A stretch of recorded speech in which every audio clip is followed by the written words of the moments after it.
नमस्कार दोस्तों, कैसे हो। मैं हूं संदीप शर्मा और आप देख रहे हैं हमारा चैनल भारत आप तक। अगर आप हमारे चैनल पर नए हैं तो कृपया करके सब्सक्राइब करें, लाइक करें, शेयर करें और कमेंट करना ना भूलें। आपने जैसा टाइटल देखा, नगरी नगरी द्वारे द्वारे, ये स्थिति आज हिंदू सम्राट बाला साहब ठाकरे के सुपुत्र जो हैं उद्धव ठाकरे जी की हो गई है। वो द्वारे द्वारे और नगरी नगरी घूम रहे हैं मुख्यमंत्री पद के उम्मीदवार घोषित होने के लिए। कभी वो खड़गे साहब से मिलते हैं, कभी सोनिया गांधी से टाइम मांगते हैं, उन कभी शरद पवार जी के यहां जाकर के अपना प्रणाम भेजते हैं। कहने का मतलब यह है कि जो व्यक्ति कभी जिसकी तूती बोलती थी महाराष्ट्र में, और उनकी राजनीति इस चीज पे चलती थी कि आप उत्तर भारत के हैं, आप दक्षिण भारत के हैं, आप मराठी हैं, आप महाराष्ट्रियन हैं। भयंकर रूप से उन्होंने अपने आप को एक ग्रो किया बाला साहब ने। और वो 90 का दशक था जब उन्होंने एक पहले तो जो उनका विचारधारा थी कि नॉर्थ और साउथ की, कि कोई भी उत्तर भारत से जाता उनके साथ मारपीट करते और वो कहीं ना कहीं मराठों के हक की बात करते थे। 90 के दशक में जैसे ही राम मंदिर का शिलान्यास हुआ, या यूं कहे कि राम मंदिर के शिलान्यास की प्रक्रिया पूरी होना शुरू हुई, फिर रथ यात्रा निकली, और उसमें उन्होंने देखा बाला साहब ठाकरे ने कि भारत में, हिंदुस्तान में अब हिंदुत्व की विचारधारा प्रवाह पे है। तो उन्होंने अपने आप को सुधारा और उन्होंने अपना पूरा फोकस हिंदू और हिंदुत्व विचारधारा पर लगा दिया, और हिंदू सम्राट बनने का जो उनका सपना था वो कहीं ना कहीं उन्होंने पूरा भी किया। वो जो गर्व से कहते थे कि हमने बाबरी मस्जिद ढवाई, आज उनकी हालत ये हो गई है कि वो हिंदुस्तान में सबसे बड़े सेकुलर बनने का प्रयास करे जा रहे हैं। यानी कि वो सबसे ज्यादा मतलब ऐसी स्थिति में है कि हम सब मिलके रहेंगे, हिंदू मुस्लिम भाई भाई, ये सारी चीजें उन्होंने कोशिश की। और एक बात मैं आपसे बोलूंगा कि व्यक्ति को उसी क्षेत्र में अपना काम करना चाहिए, व्यक्ति को उसी अपने पिच पे उनको खिलाना चाहिए जिसमें वो स्ट्रांग होता है। एक पौधे को अगर हम उखाड़ के दूसरी जगह लगाते हैं तो वो पौधा उतनी प्रोग्रेस नहीं कर पाता है जितनी वो वहां अपनी मिट्टी में, अपनी जगह में कर पाता है जहां पर उसको पोषण मिल रहा था। क्यों नहीं कर पाता है? क्योंकि जहां वो पौधा लगा हुआ था पहले से, जहां उसका बीज डला और वो पौधा बना, वहां पर उस मिट्टी के अनुकूल वो हो चुका था और उसका वो जो क्षेत्र है वो स्ट्रांग है। उखाड़ करके उसको दूसरी जगह जब हम लगाते हैं तो वो मिट्टी, वहां के पोषक तत्व, वहां के हवा पानी उसको सूट करेगा कि नहीं करेगा, ये निर्भर करता है वहां की मिट्टी और जलवायु पर। उद्धव ठाकरे जहां हिंदुत्व की राजनीति करते थे वो बीजेपी के साथ अलायंस में था, तब तक एक शेर की तरह दहाड़ते थे। लेकिन जैसे ही महत्वाकांक्षा बढ़ी, मुख्यमंत्री की महत्वाकांक्षा अपने बेटे के लिए और अपने लिए बढ़ी कि शिवसेना का मुख्यमंत्री होगा, उस मुख्यमंत्री की महत्वाकांक्षा के लिए वो उन लोगों से जाकर के मिल गए जो हिंदू विरोधी और उनकी विचारधारा के विरोधी थे, कांग्रेस और एनसीपी। रिजल्ट क्या हुआ? रिजल्ट ये हुआ कि कुछ दिन मुख्यमंत्री रहे और पार्टी टूट गई। अब थोड़ा सा और पीछे लेके जाता हूं आपको। 95 में वक्फ बोर्ड एक्ट आया और उसमें 40-44 प्रस्ताव आए उसमें संशोधन के। उसमें बीजेपी ने भी अपना एक क्या बोलते हैं उसको, प्रस्ताव दिया, संशोधन दिया कि आप इसमें संशोधन करिए, क्योंकि उस समय पी नरसिम्हा राव जी थे प्रधानमंत्री, कांग्रेस की पार्टी रूल में थी, ये माने गठबंधन की पार्टी थी, स्पष्ट बहुमत तो था नहीं। लेकिन उस समय जब बाला साहब ठाकरे जिंदा थे तो उनके सामने एक विचित्र विचारधारा आ गई कि वो इस वक्फ जो आया है एक्ट, इसका समर्थन करें या विरोध करें। अगर विरोध करते तो बीजेपी के साथ उनको खड़ा पाया जाता है। ये उस समय की बात है जब अटल बिहारी वाजपेयी और शिवसेना के बाला साहब ठाकरे के बीच में बाउंडिंग तो थी, लेकिन पार्टी का, जिसको आप एनडीए बोलते हैं, नेशनल डेमोक्रेटिक अलायंस, उसमें गठबंधन नहीं हुआ था। उससे पहले की बात बता रहा हूं। अगर वो उसका विरोध करते हैं बिल का, मुसलमानों को खुश करने के लिए, तो बीजेपी के साथ जाते हैं।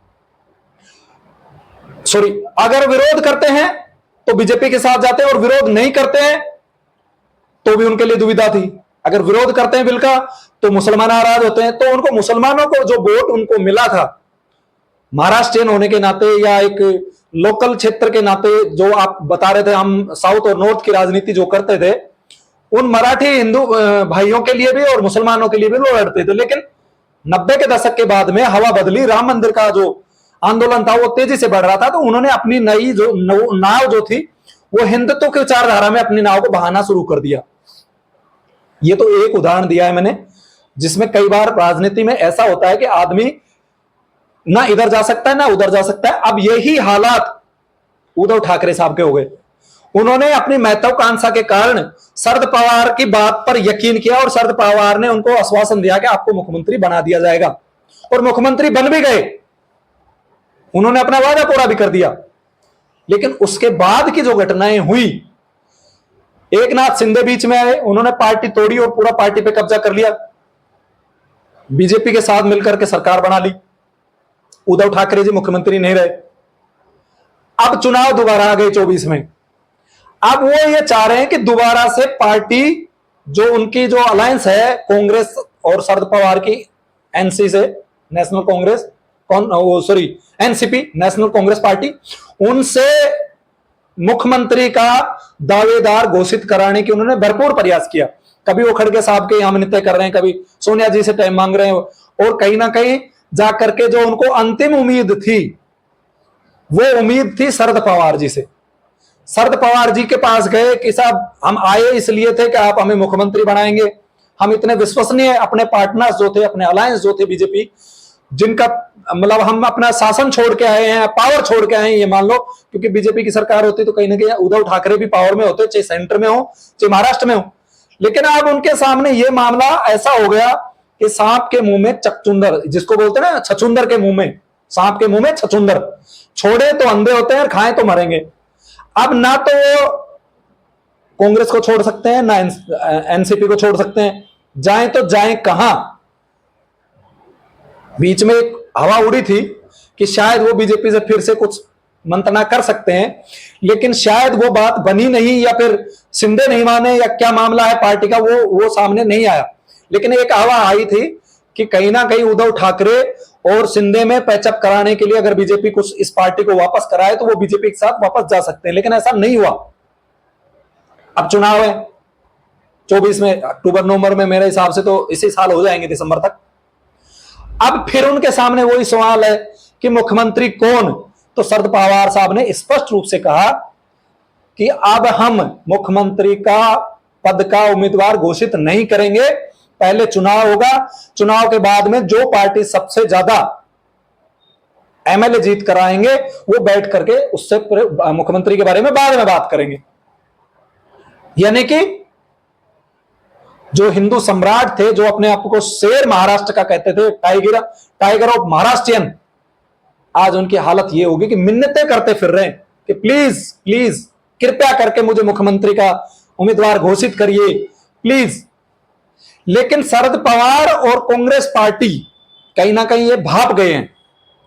लोकसभा चुनाव में इनके गठबंधन ने सबसे ज्यादा सीटें उद्धव ठाकरे को दी और कम सीटें ली कांग्रेस और एनसीपी ने। उसके बाद भी क्या हुआ, स्ट्राइक रेट सबसे कम उनका रहा।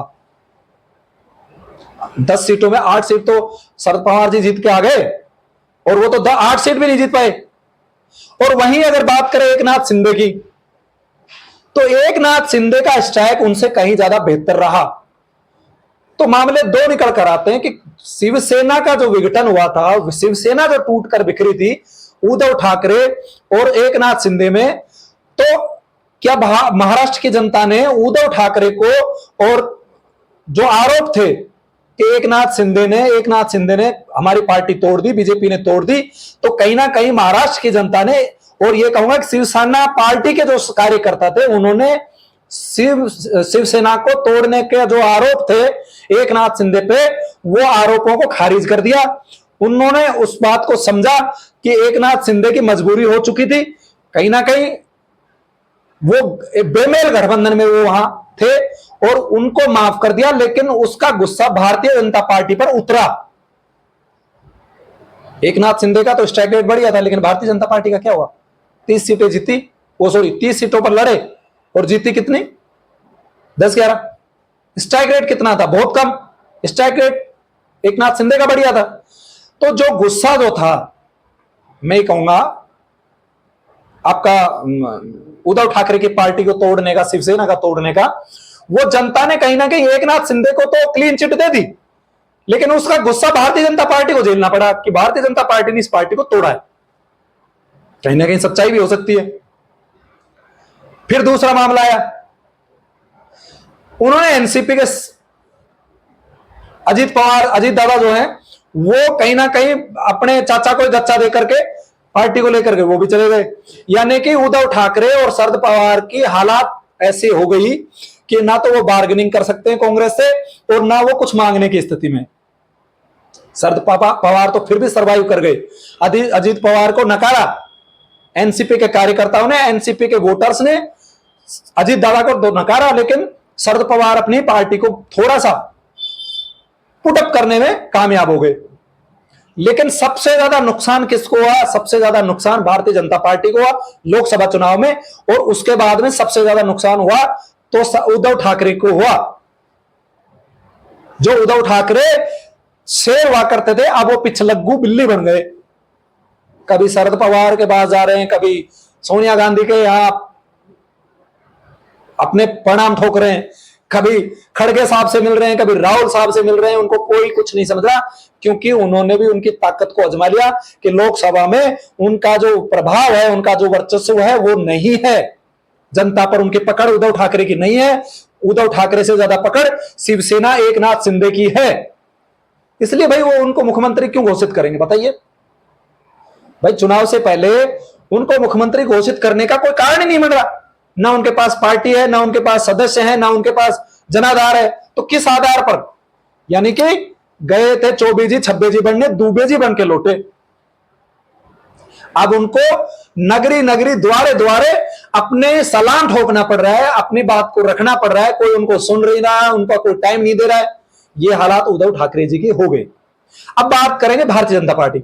भारतीय जनता पार्टी की जो स्थिति थी 2019 के लोकसभा चुनाव में, उस स्थिति का आकलन करें तो सबसे ज्यादा गिरावट भारतीय जनता पार्टी के सीटों में हुई। उन्होंने 24 सीटों पर चुनाव लड़ा था और 24 सीटों में 22 सीटें आसपास निकाल ले गए हो। लेकिन अब हालात क्या है? 30 सीटों को लड़े, घट करके 10-11 हो गई। हालात बहुत खराब थे। जो जनता का गुस्सा था वो बीजेपी पर फूट चुका है। बीजेपी उसका नुकसान, खामियाजा ये कहेंगे, भुगत चुकी है। अब मामला आता है विधानसभा चुनाव का।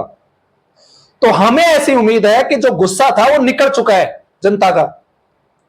विधानसभा में शायद बीजेपी की परफॉर्मेंस, शायद रिजल्ट तो आएगा तभी पता चलेगा, लेकिन शायद भारतीय जनता पार्टी की स्थिति पहले से बेहतर होगी। पहले से बेहतर मतलब लोकसभा चुनावों से बेहतर होगी। हम ये नहीं कह रहे पिछले विधानसभा जो 19 में होते उस चुनाव से बेहतर होगी, मैं ये नहीं कह रहा हूं। मैं ये कह रहा हूं कि लोकसभा चुनाव में जो उनका वोट शेयर गिरा था, जो लोगों की नफरत, उनका गुस्से का नुकसान उनको हुआ था, वो रिपेयर करने में कामयाबी हासिल कर सकते हैं। कैसे? अगर वो संगठन को मजबूत दोबारा से करें, उनके कार्यकर्ता दोबारा से मेहनत करें और दोबारा से जनता के बीच में जाएं और अपनी स्कीम्स और अपने प्लान्स और उनके बेनिफिशियर्स जो हैं उनको दोबारा से नोक करें, तो मुझे लग रहा है कि भारतीय जनता पार्टी फिर से कमबैक कर सकती है।